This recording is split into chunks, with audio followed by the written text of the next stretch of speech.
working correctly.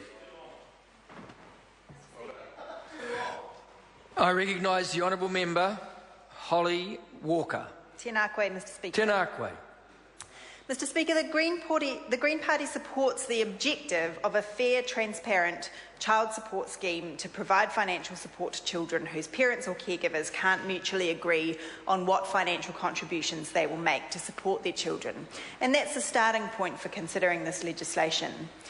However, we've had concerns about the fairness of this bill and what it proposes since its introduction, and we opposed it at the first reading for this reason.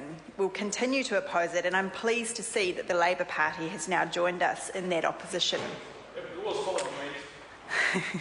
I know, Mr Twyford. Nevertheless, Mr Speaker, we did engage very constructively in the Select Committee process because we wanted to see if we could improve the legislation and ensure that it did achieve that goal of a fair, transparent system and ensure that it did maximise the best interests of children. And while we were ultimately disappointed that the committee didn't take the opportunity to use the bill to improve the scheme in the best interests of children, I would nonetheless like to thank the Chair, members of the committee and the advisers and staff for what was, I think, a very informative process. Unfortunately, that process didn't allay our concerns or improve the bill, and indeed many of the very well prepared submissions that we heard at the Select Committee from the likes of the Children's Commissioner, the Families Commission, Human Rights Commission, the New Zealand Law Society, the Child Poverty Action Group, as well as many individuals and families submitting on their own circumstances. Many of those submissions raised significant new areas of concern or ways that the bill could be improved, which have not been addressed by the Select Committee process. And chief amongst these, as we've heard from the previous speaker, was really the missed opportunity to use this amendment bill to enshrine the principle of child wellbeing as a core objective of the Child Support Act.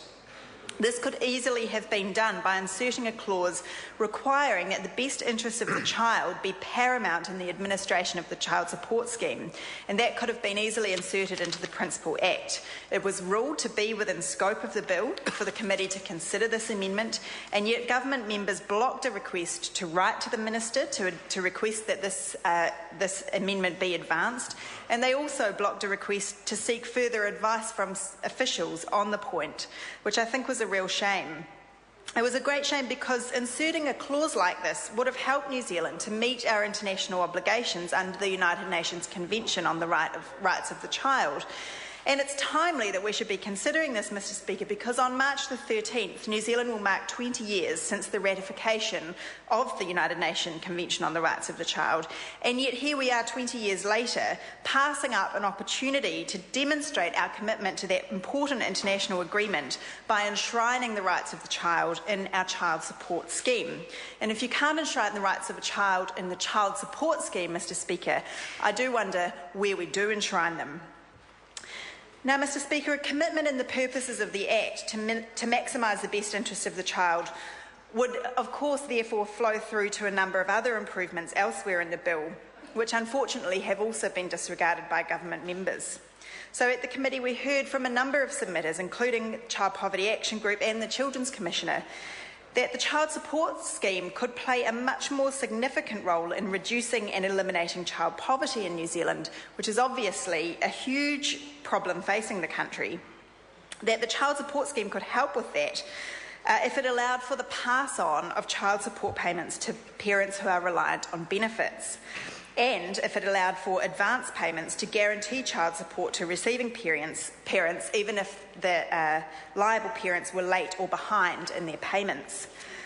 It may not be widely understood by those not directly affected by the scheme, Mr Speaker, that at present, if the receiving parent is a beneficiary, any child support payments from the liable parent are retained by the Crown as a way of offsetting the cost of providing that benefit. This means that the money paid by the liable parent doesn't directly benefit their child in any way, despite the fact that the liable parent is making payments to support their children. The receiving parent has to survive and provide for their children on no more than they are entitled to through the state benefit system, which, as we know, is hardly adequate for the support of children.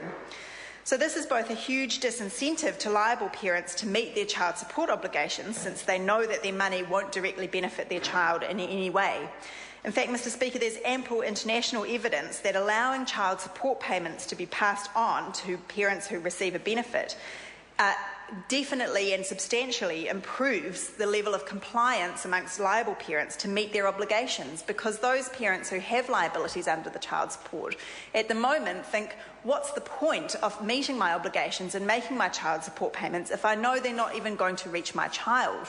There's significant evidence to suggest that if they knew it would benefit their children directly, they would be much more likely to comply with their obligations.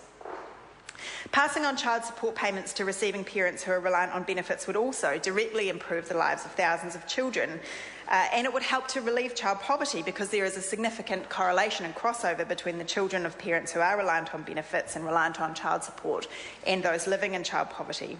And of course, it would encourage liable parents to meet their obligations. So we're very disappointed that the government chose not to take this opportunity to improve the scheme by including that provision. Similarly, having the state guarantee or advance child support payments to receiving parents to ensure a stable, regular income for those parents and their children would greatly improve the lives of those children and increase the financial stability of their family. After all, it's not the fault of children if the liable parent is late or behind with their child support payments.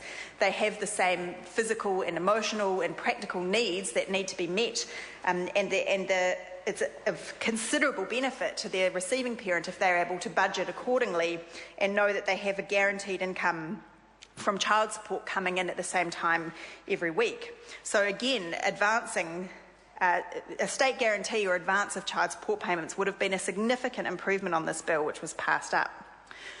So much, Mr. Speaker, for some of the missed opportunities to improve this bill in Select Committee. I now want to move to some of the fundamental concerns with the bill as it was originally introduced that remain following the Select Committee process.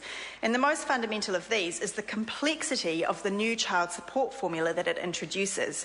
And this is really at the heart of the bill and the most substantial change that it makes.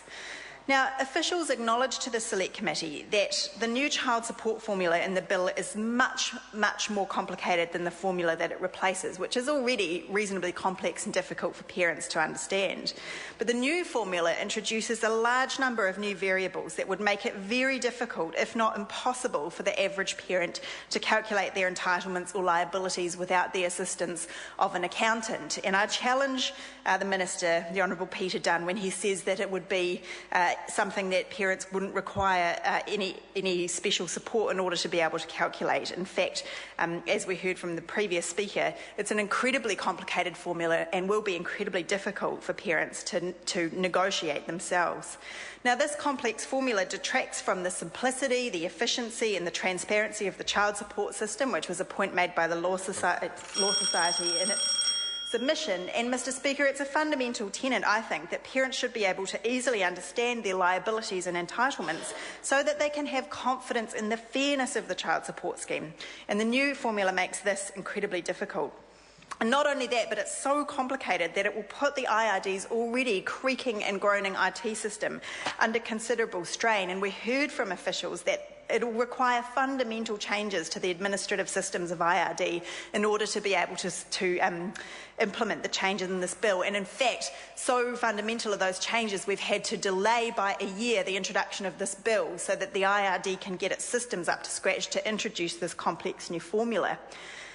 These changes are so fundamental that are required at IRD that the costs of administering the new system have been estimated at $91 million, not including a $28 million contingency fund beyond that, and yet with no discernible benefit for the children who are supposedly at the heart of the scheme, or would be at least if such an amendment was included in it. So that's a massive cost. An extra $100 million and a $28 million liability that can't, in our view, be justified given the flaws in the new formula and its failure to maximise the fairness and promote the best interests of the child. It's a complex formula, and yet it's so flawed that it doesn't take into account the vital importance of the early years of a child's life of age 0 to 3 and accord appropriate weight to the costs of having young children. It's a complex formula, and yet it would result in a disproportionate impact on women, especially female sole parents. And figures provided to us at the committee suggest that almost 30,000 mothers could experience a reduction in their monthly child support as a result of this bill. And in one worked example provided by officials, a sole parent with 2 children who spend 2 nights per week with the other parent would have their annual child support entitlement reduced by 36%, or more than $3,000. So, Mr Speaker, we in the Green Party cannot support a child support scheme that is so complex that will pose a huge additional cost on the taxpayer with no additional benefit for children, that disproportionately hurts women and fails to alleviate child poverty, and we will therefore continue to oppose this bill. I call the Honourable Member Melissa Lee.